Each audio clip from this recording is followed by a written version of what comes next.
suis le lieutenant Moussa Wad, pilote de transport au niveau du premier Goa.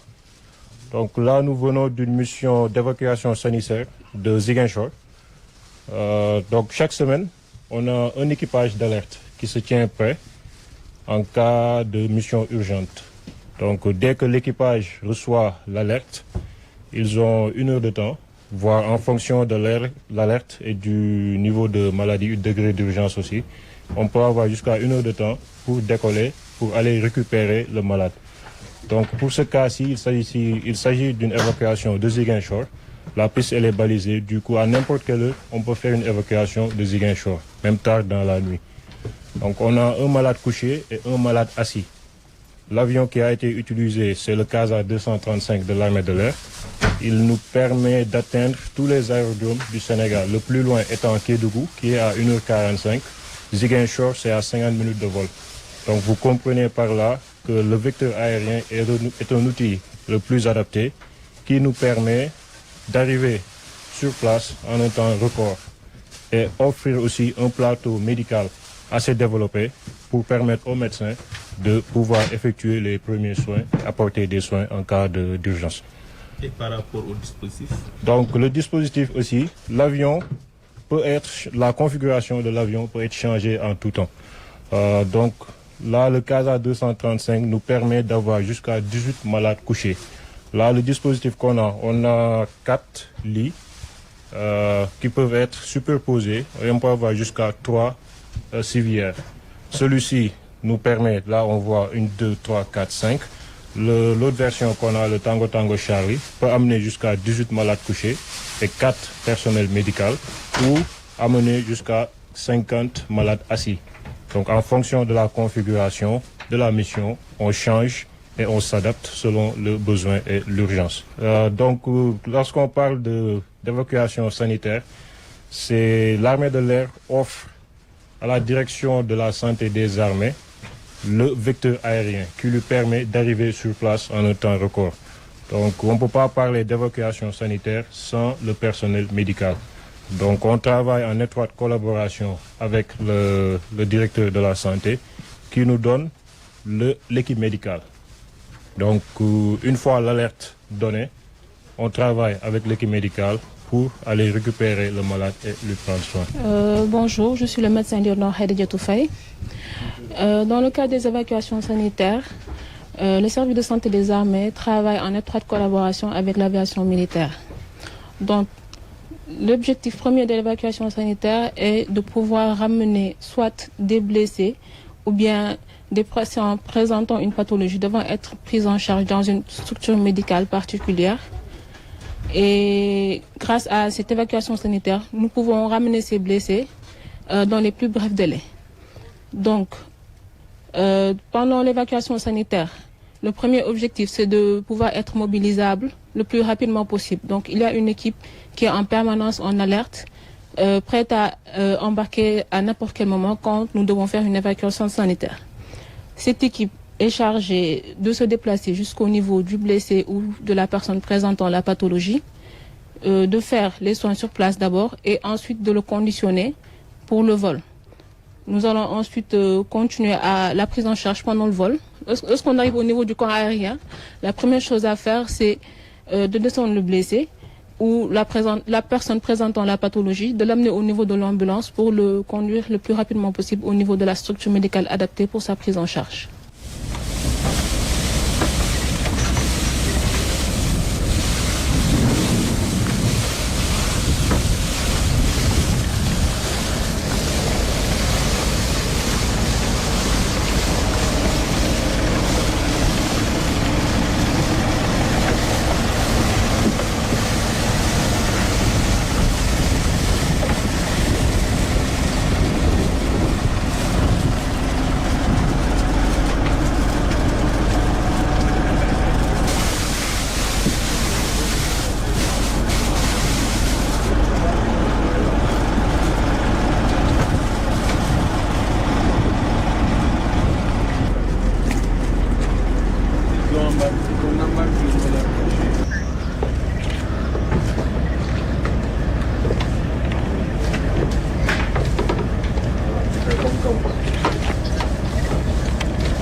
Comme midi la leen wax au terme du corridor bi comme ça voilà def interview ñu dem deuxième phase bi rapidement.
Service du ministère des Forces armées, l'armée de l'air est préparée à la gestion des catastrophes. Cela fait partie c'est l'un des points de notre doctrine d'emploi. Et nos équipages, nos mécaniciens, toutes nos structures sont préparés à prendre en charge ce genre de catastrophes. Nous le faisons depuis plusieurs années. Nous avons eu à intervenir soit dans le cadre du transport, dans le cadre des évacuations sanitaires, la mise en place d'un corridor que vous avez dû visiter lors de la crise Ebola. Nos équipages sont particulièrement impliqués dans la prise en charge de ces catastrophes. Lorsqu'il s'agit de catastrophes aériennes, nous avons le centre de coordination des secours que vous avez dû visiter tout à l'heure, donc qui s'occupe de toutes les catastrophes aériennes, qui fait la coordination des secours. Voilà. Donc c'est vraiment une partie non négligeable de notre activité au quotidien. Oui, tout à fait. Donc, comme vous savez, nous avons été engagés en Centrafrique et en Côte d'Ivoire. Et on a envoyé là-bas sur place des unités héliportées. Et toutes ces unités ont comme rôle secondaire la prise en charge de ces cas de catastrophe. Ce fut particulièrement le cas en Côte d'Ivoire où nous avions détaché des hélicoptères héliportés, des Mi-17, contrairement à Centrafrique où c'était plutôt des hélicoptères d'attaque. Les hélicoptères Mi-17 sont plus prédisposés à ce genre de travail, par leur capacité d'emport pour transporter des blessés, transporter du matériel et faire de la liaison. En ce qui concerne la population civile, je peux dire que nous avons une permanence opérationnelle dans le cadre des secours des avions en détresse, parce que cette responsabilité nous incombe. C'est une responsabilité que l'État a décidé de confier à l'armée de l'air, donc à travers notre centre de coordination des secours, qui travaille pour l'Organisation de l'aviation civile internationale. Donc nous avons une équipe qui veille 24 heures sur 24 sur la sécurité de ces avions. Lorsqu'il y a un cas de détresse, nous recevons l'alerte immédiatement Et c'est notre centre de coordination qui déclenche les secours. Donc, notamment les avions qui passaient par la recherche, qui s'occupent de la coordination de ces activités-là. Voilà, donc je peux dire que c'est une activité quasi permanente pour l'armée de l'air. En dehors des cas concrets, lorsqu'il y a des inondations, il faut transporter rapidement des équipes, lorsqu'il y a des accidents de la circulation. Nous avons à faire énormément d'évacuations sanitaires. Chaque année, ce sont des centaines de malades que nous évacuons avec nos avions, principalement de l'intérieur du Sénégal vers Dakar. Donc je peux dire que c'est une activité vraiment permanente. Donc cette mission, les Mi-17 sont beaucoup plus mises à contribution. Voilà, les Mi-35 sont des hélicoptères d'attaque, très armés, lourdement armés, contrairement à l'hélicoptère Mi-17 qui est un hélicoptère utilitaire. Donc c'est un hélicoptère de transport qui est aussi armé, mais beaucoup moins que les Mi-35. Donc c'est cet hélicoptère Mi-17 donc que nous utilisons de manière préférentielle dans le cadre des opérations de secours. Ce corridor a été mis en place pour prendre en charge les cas d'infection d'épidémies comme Ebola. C'est lors de l'épidémie d'Ebola que ce corridor a été mis en place. Donc il existe toujours, nous l'avons toujours gardé en place parce qu'on ne sait jamais. Et l'actualité montre il se peut qu'on ait encore besoin de réouvrir ce corridor où il y a tout un circuit qui permet, avec des équipes médicales, qui permet de prendre en charge adéquatement les personnes provenant de zones infectées. Donc, comme vous savez, le feu capitaine Baïdian quand même est une figure emblématique des opérations des Nations Unies. C'est pour ça que les Nations Unies ont créé une médaille, la médaille qui porte son nom. Et c'est un officier de valeur, très valeureux, qui s'est distingué, qui a donné sa vie pour sauver des gens dans le cadre des missions de l'ONU. Donc c'est pour ça que nous avons pensé que c'était la personne la mieux indiquée pour donner son nom à ce corridor. Mbirum catastrophe ak pandémie yi nga ko waxee léegi admet leen lu mu si liggéey bëri na ñu ngi si liggéey su dara xewee daal si dëkk bi ak sunu avion yi sunu hélicoptères yi si dañuy transporter équipe médicale yi di yóbbu jëli blessé yi soo amee accident bëri na ay accident dem jëli blessé yi indi leen si hôpital yi Dakar ak yooyu léeg-léeg moom gis ñu feebar surtout côté sud du Sénégal mu nga xam ne souvent paludisme dafay si hivernage bi dafay métti très souvent dañuy laaj ñu dem ak sunu avion yi dem jëli foofu ay malade yoo xam ne hôpitaux yi nekk fa mënutu leen toppatoo su dee amee ay crash aérien ñun dafa am benn centre bu ñu aviation civile dénk mooy centre de coordination des secours léegi 24 heures sur 24 waxtu bu nekk am na ay éléments yu nekk foofu donc ak seen machine yi di surveiller parce que avion bu daanu normalement dafa message bu ñuy jot seen nga xam ne am na benn avion bu daanu xool fu mu nekk déclenché suñu yenn avion yoo xam ne dana am ay dispositif de recherche mun dem seeti avion fu mu nekk coordonner équipe de secours yi mun dem jëli ñoo xam ne éventuellement on peut les secourir soo amee ay survivants yooyu voilà loolu moom liggéey boo xam ne dañ koy def en permanence xeetu aéronef nag bëri na am na ay avion lu toll ni Casa 235 boo xam ne moom avion de transport la c'est-à-dire su amee ay accident nit ñuy bëri ak yooyu mën na transporter nit ñu bëri parce qu'une trentaine de personnes voilà à côté de Casa 235 boobu tamit am na ay hélicoptères et Mi-17 bon avantage hélicoptère mooy mun na tegu parce que fu nekk boobu tamit mun na jël ay blessés ak yooyu mun na transporter ay nit ay équipe médicale ak seen mun sax teg ay brancard soo xamee su fekkee dana am ay blessés xam ne mënuñu toog si ay brancard nañ leen tëddal donc malheureusement bon mooy liggéey boo xam ne ñun ñaanuñu ko di ko def mais malheureusement de temps en temps quand même dañuy laaj amee lay def ko parce que day am ay accident yu métti parfois si biir dëkk bi léegi pour indi blessé yi par la route te xaw a métti ça prend du temps moo tax très souvent ñu leen woo ñu dem jëli blessé ak yooyu dañu indi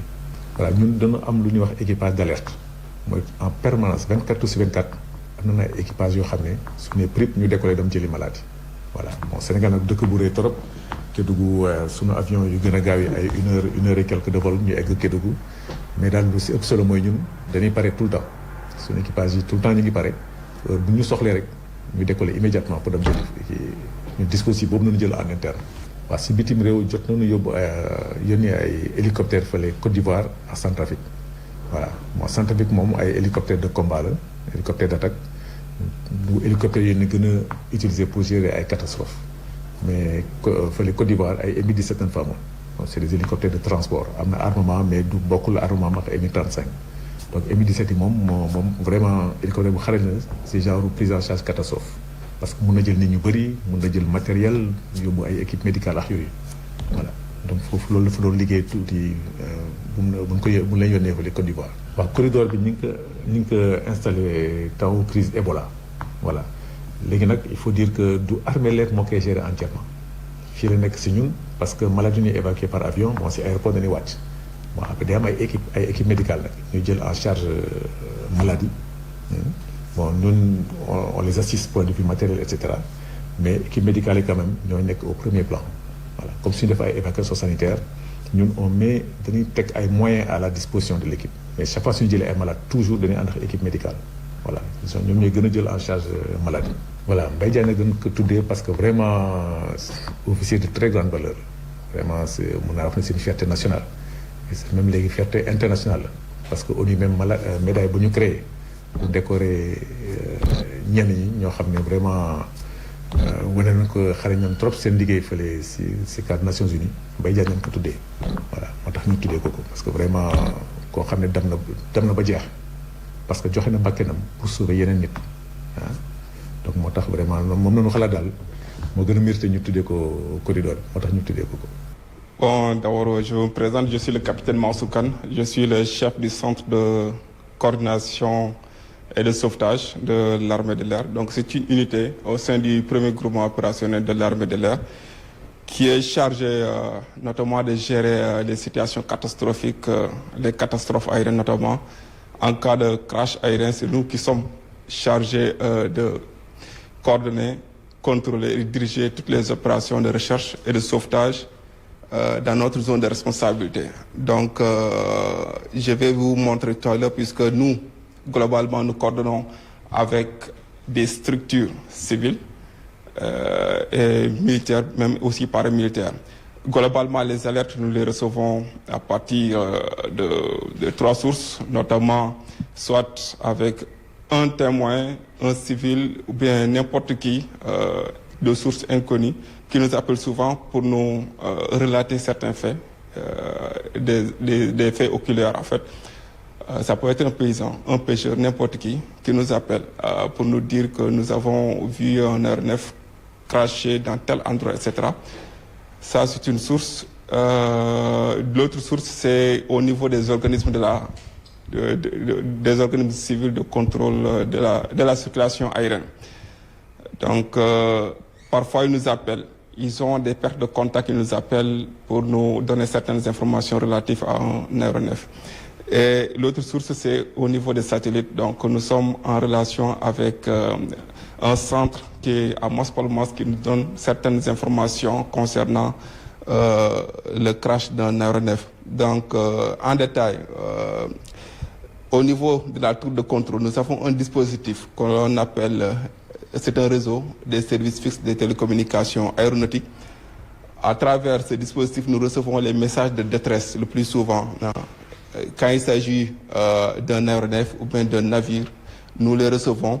Et si c'est la marine nationale, nous coordonnons. Si c'est au niveau de l'espace maritime, s'agissant d'un navire, par exemple, nous coordonnons avec les unités de la marine nationale pour pouvoir coordonner ensemble les opérations dans cet espace maritime. Maintenant, s'il s'agit maintenant d'un aéronef, un crash d'aéronef, nous recevons aussi ce message-là, la baisse de détresse, et il y aura une liste qui nous donne toutes les informations possibles, notamment le type d'aéronef, la position du crash et d'autres informations techniques qui nous permettra de facilement localiser au niveau de notre carte. Donc voici, en gros, on va le visualiser plus clairement sur les autres cartes. Notre zone de responsabilité, SAR, donc recherche et de sauvetage. Donc tout aéronef qui tombe au niveau de cette zone de responsabilité, nous venons effectuer toutes les opérations, coordonner toutes les opérations de recherche et de sauvetage à l'intérieur de cette zone de responsabilité. Maintenant, comme je l'ai dit, nous coordonnons directement avec la tour de contrôle qu'on aura à visiter tout à l'heure. Les informations que nous avons, à partir de ces informations-là, nous avons notre checklist qui nous permettra en premier lieu, normalement, des notifications de ce message, de pouvoir l'identifier et aussi l'analyser, d'aviser en premier lieu la chaîne hiérarchique notamment le SEMER en premier lieu, et puis les structures opérationnelles pour préalerter l'aéronef dédié. Et en second lieu, nous sommes aussi tentés de faire une petite enquête, notamment avec c'est un plan que nous déroulons, le plan d'interrogation des aérodromes. Nous interrogeons ces aérodromes-là pour avoir d'autres informations complémentaires qui nous permettra facilement de pouvoir effectuer nos missions de recherche. Et après ces informations-là des aérodromes, nous déroulons aussi un autre plan qu'on appelle le plan d'interrogation des organismes, à savoir les organismes de contrôle de la circulation aérienne, mais aussi les organismes, les organismes d'où viennent, en tout cas, d'où appartiennent l'aéronef en tant que tel. Donc, la compagnie de l'aéronef. Et cette interrogation est déterminante dans la mesure où ça nous permet d'avoir d'autres informations techniques complémentaires qui nous permettra aussi d'avancer dans notre enquête et puis dans nos recherches. Maintenant, à l'issue de tout cela, dès que tout est confirmé, la phase de détresse est déclenchée et en ce moment-là, nous coordonnons avec les unités de recherche et de sauvetage. Nous avons des moyens opérationnels basés ici au niveau de l'armée de l'air à qui nous coordonnons en étroite collaboration pour pouvoir effectuer cette mission-là dans notre zone de responsabilité. Si les moyens de l'aéronef, les moyens aériens de l'armée de l'air ne sont pas en mesure de l'effectuer, nous avons aussi un protocole d'accord avec les Français, notamment avec l'aéronaval français, qui ont mis à notre disposition un aéronef de type Falcon 50 qui effectue globalement ces missions-là dans notre zone de responsabilité. Et là, lorsque la mission est déclenchée, les aéronefs décollent pour pouvoir effectuer cette mission de recherche. La première phase, c'est les recherches et la deuxième phase, c'est le sauvetage après que l'épave a été découverte. Et dans ce cas de figure, lorsque l'aéronef est en l'air, nous continuons aussi de coordonner avec les équipages à travers un système de chatting ici que nous avons installé dans notre ordinateur, que ce soit au niveau de l'ordinateur du bureau et au niveau de l'ordinateur de la salle opérationnelle, qui permettra de suivre en réel toutes les opérations de recherche au niveau de l'espace, en tout cas avec les aéronefs. Donc globalement, c'est les missions que nous exécutons en cas de catastrophe. Aérienne à l'intérieur de notre zone de responsabilité.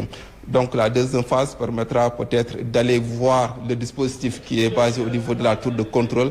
Mais avant d'aller, je voudrais juste vous montrer les moyens que nous avons ici pour pouvoir coordonner directement avec les aéronefs, à savoir là, une fréquence de la tour de contrôle en permanence et l'autre, c'est tout le temps calé sur une fréquence de détresse.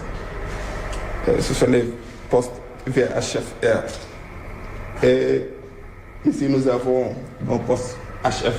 Donc, c'est un poste qui nous permettra de communiquer à une longue distance avec les aéronefs pour avoir les situations à tout moment et à tout temps. Et là, c'est en liaison avec la Marine nationale, c'est un poste VHF marine. Donc, calé sur une fréquence et ça dépend du canal qu'ils utilisent le jour du crash. En général, la fréquence de détresse de la Marine nationale, c'est le canal 16 et on se cale sur ce canal-là pour pouvoir communiquer, effectuer nos différents échanges dans le cadre de notre coordination des missions. Donc, c'est ça le dispositif, le VHF-R calé sur la tour de contrôle, le VHF-R calé aussi sur une fréquence de détresse et une autre VHF marine calé sur un canal de communication avec la Marine nationale et le HF qui nous permettra des communications à longue distance avec les aéronefs. Et de l'autre côté, nous avons l'ordinateur où on a installé un dispositif de chatting où l'aéronef, s'il est en l'air, notamment le Falcon 50, lors d'une opération de secours maritime ou bien de recherche et de sauvetage en milieu maritime ou en milieu terrestre, Ces dispositifs nous permettra de communiquer directement avec l'aéronef, mais en même temps avec les autres unités qui sont connectées dans ce réseau. L'aéronef nous rend compte à tout moment et à tout instant de la situation qui prévaut au niveau de la zone. Et si besoin, il nous donne des instructions, des demandes aussi par rapport à l'aide. Demander si, par exemple, s'il s'agit d'un navire, ils ont besoin de remorquage, par exemple, ils nous envoient ces messages-là et le CSU de la Marine nationale connecté à ce réseau prend les dispositions nécessaires pour pouvoir effectuer les démarches nécessaires. Donc, outre cela, il y a le téléphone fax pour d'autres types de communication. C'est un téléimprimeur aussi, avec d'autres fonctions. Donc, globalement, voici les différents moyens que nous avons, les moyens de communication que nous avons qui nous permettent d'effectuer nos missions convenablement dans notre zone de responsabilité. Donc, pour les moyens supplémentaires, nous allons voir avec à la tour de contrôle. La documentation, ça existe aussi, les checklists et d'autres moyens de procédure que nous avons à notre disposition. Mais pour le complément des moyens, nous avons à la tour de contrôle. Donc vous avez devant vous une carte aéronautique qui présente un peu les routes, les voies aériennes. Tout ce que vous voyez en rouge sont des voies aériennes. Donc en termes aéronautiques, on parle de centres d'information de vol, de régions d'information de vol. Il y a des parties terrestres et des parties océaniques. On nous a confié deux parties. Une partie, la région d'information de vol océanique, qui est ce côté-là que nous gérons. Et l'autre partie, c'est l'espace terrestre, la région d'information de vol Dakar terrestre, qui est cette partie-là. Donc, les deux parties, cette partie océanique et la partie que nous avons ici, constitue notre région d'information, notre zone de responsabilité de recherche et de sauvetage, qui est vaste de 8 millions de kilomètres carrés et qui regroupe globalement plusieurs territoires, notamment la Mauritanie inclus dedans, le Mali, la Guinée-Bissau, la Gambie, la Côte d'Ivoire aussi. Donc ce sont avec ces pays-là que nous coordonnons pour pouvoir effectuer certaines missions qui se trouvent à l'intérieur de notre territoire. S'il s'agit au niveau de notre territoire, c'est nous qui sommes les responsables privés, mais si l'opération se déroule au niveau des territoires et de ces pays-là, le pouvoir est délégué au niveau des centres secondaires qui sont basés au niveau de ces pays. Donc voilà en gros ce qui nous concerne au niveau de cette carte-là.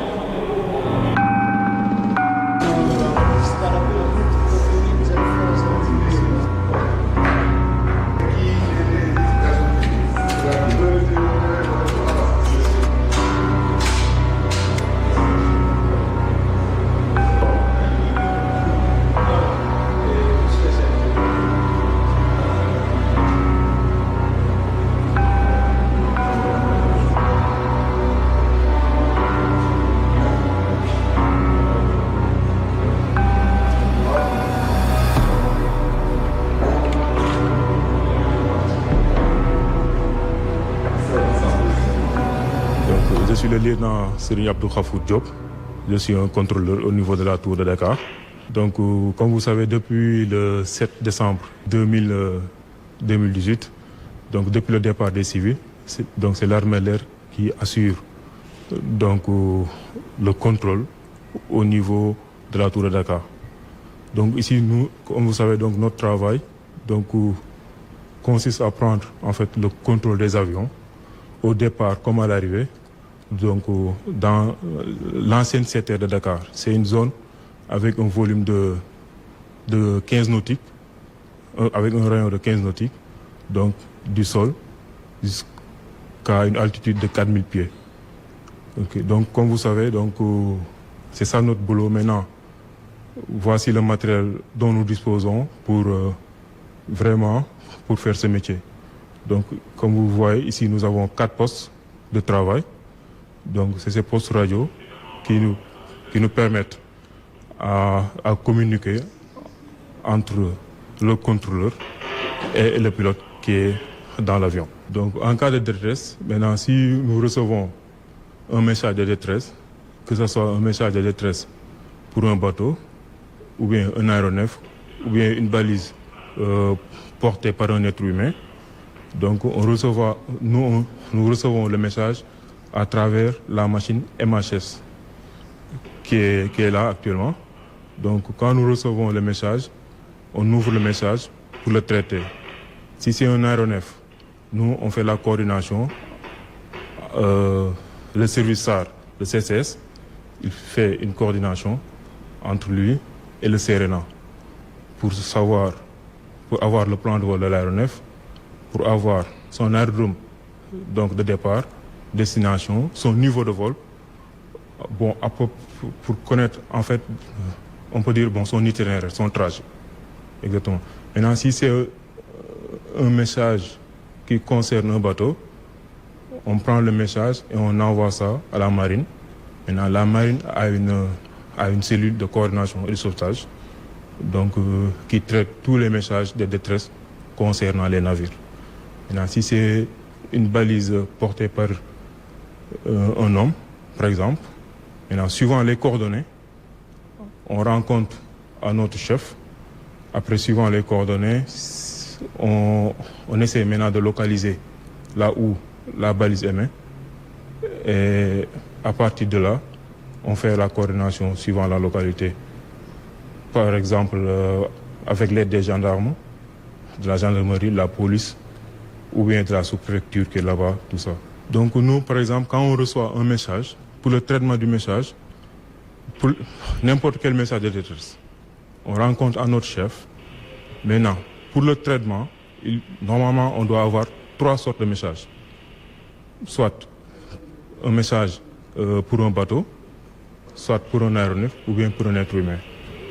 Si c'est un aéronef, on fait la coordination entre le service SAR, c'est le centre de coordination de sauvetage qui est géré par l'armée de l'air. Il fait une coordination entre lui et le CERENA, le centre régional de navigation aérienne de l'ASECNA.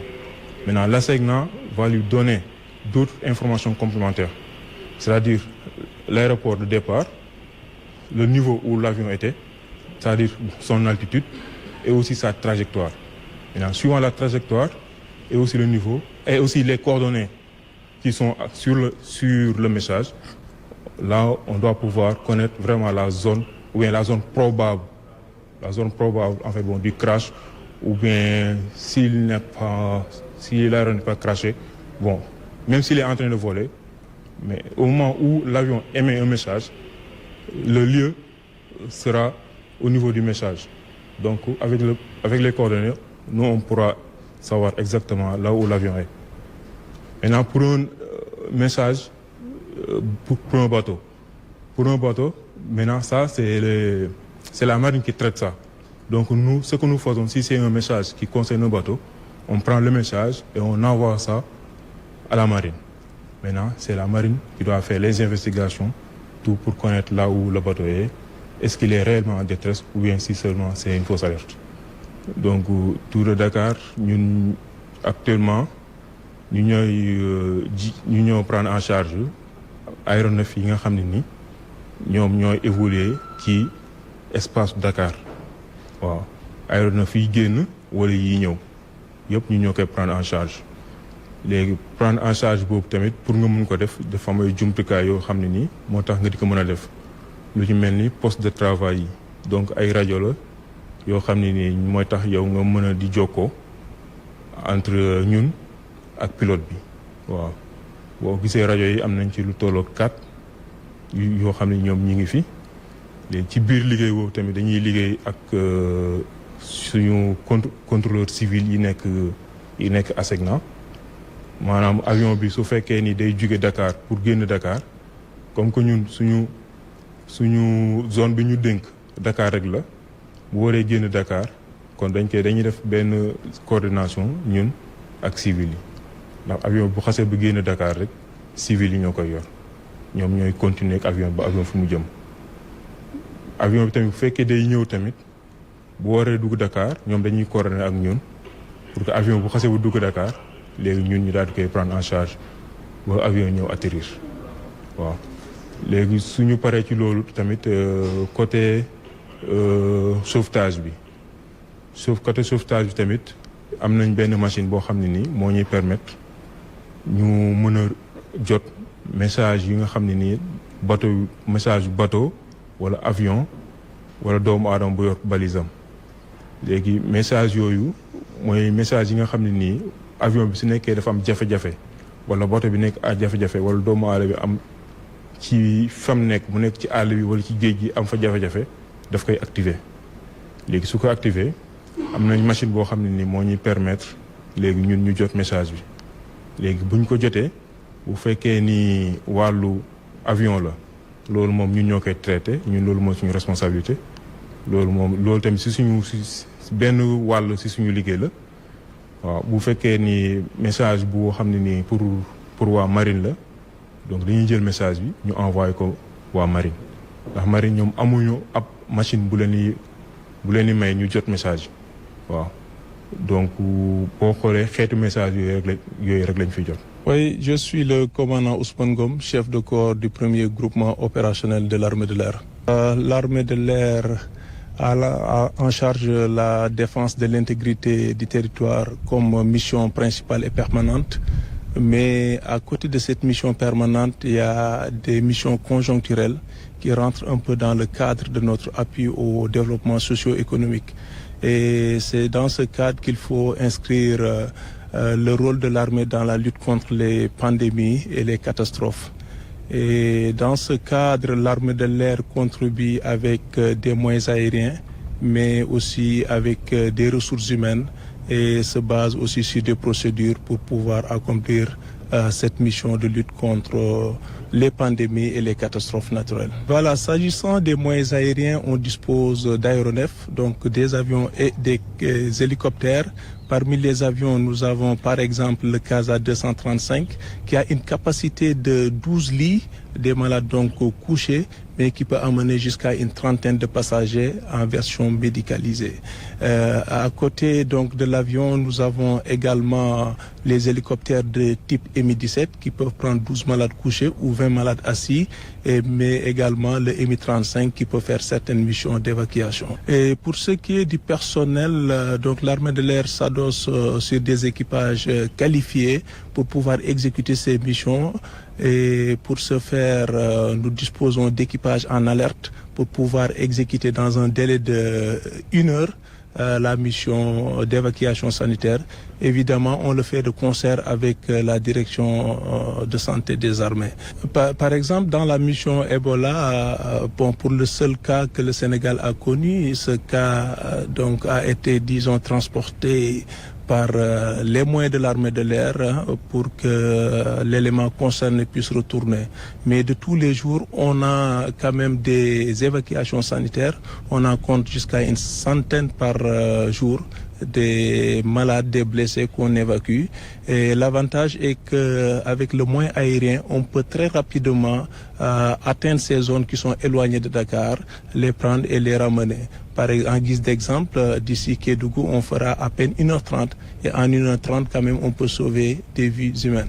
Effectivement, au-delà des aéronefs, au-delà du personnel, mais il y a également l'infrastructure.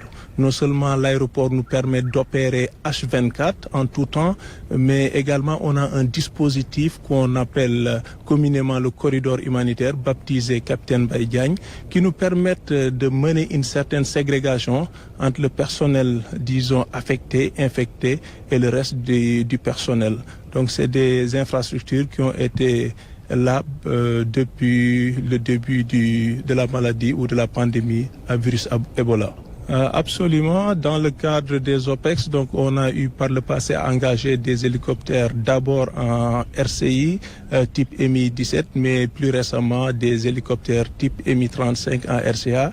Et dans le cadre de leur mission, il arrive que ces hélicoptères participent donc à des évacuations ou à des missions de ce genre. mais à l'intérieur également, partout où le besoin nous appellera, au Sénégal, dans toutes les régions ou même dans la sous-région, il nous arrive à chaque fois de besoin d'aller contribuer à ces missions d'évacuation sanitaire. waaw muy ay catastrophe ak ay pandémie armée de l'air dafa am rôle bu mag bu muy jouer ginnaaw mission bi nga xamante ni mooy suñu mission bi nga xam ne dañ koy def tout le temps muy défendre espace au Sénégal mais dañuy participer aussi ci ay missions yi nga xamante ni day nécessiter ñuy def ay évacuation sanitaire mais aussi ay missions yoo xamante ni dañuy permettre ñu participer ci ay gestion ay catastrophes yu mën a am. waaw jumtukaay yi dama koy séddale ci ñett benn bi mooy avion yeeg hélicoptère yi ñu yor beneen bi mooy nit ñi nga xamante ni ñoo koy def mais troisième bi itam mooy procédure yi nga xamante ni ci lañ sukkandiku pour def ko. bu ma ñëwee ci moyens aériens yi am nañu avion boo xamante ni dañ koy wax Casa 235 bi nga xam ne mën na dugal fukki nit ak ñaar yu tëdd yu blessé mais mën na dugal ba ay maanaam fanweeri nit yoo xamante ni dañu toog.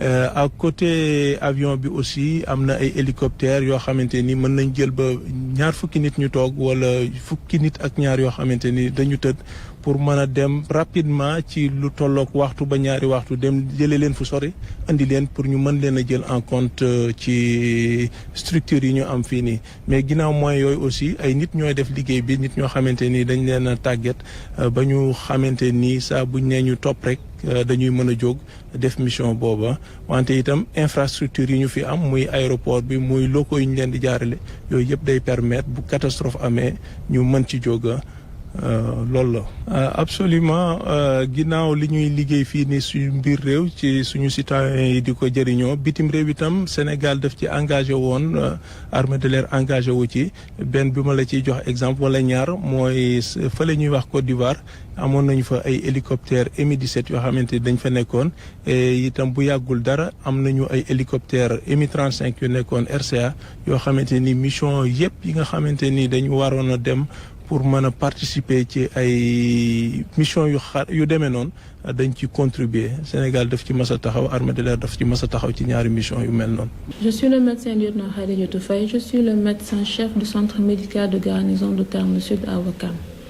Les évacuations sanitaires sont principalement réalisées dans l'armée pour nous permettre d'extraire des blessés ou des malades de zones où les structures médicales sont inadaptées ou inexistantes pour leur prise en charge vers des structures médicales où leur prise en charge sera bien plus adaptée. Elles sont réalisées en collaboration avec l'armée de l'air et le plus important lors des évacuations, c'est que nous devons pouvoir être déployés en moins d'une heure de temps pour aller chercher ces blessés ou ces malades-là. Le deuxième point, c'est que ces blessés ou ces malades-là doivent être bien conditionnés avant leur déplacement, que ce soit en conditionnement respiratoire, hémodynamique, orthopédique ou digestif. Et après ce conditionnement, à bord de l'aéronef, nous réalisons ce qu'on appelle un monitoring, c'est-à-dire une surveillance rapprochée de ces blessés-là ou de ce malade-là, pour qu'ils arrivent au niveau des zones de leur prise en charge en conservant le maximum leur pronostic vital ou fonctionnel. Nous avons le Mi-35, qui est un hélico de combat. Actuellement, on est en version ambulance, c'est-à-dire 2 civières, et pour prendre aussi 2 malades assis. Donc, accompagné d'une équipe médicalisée.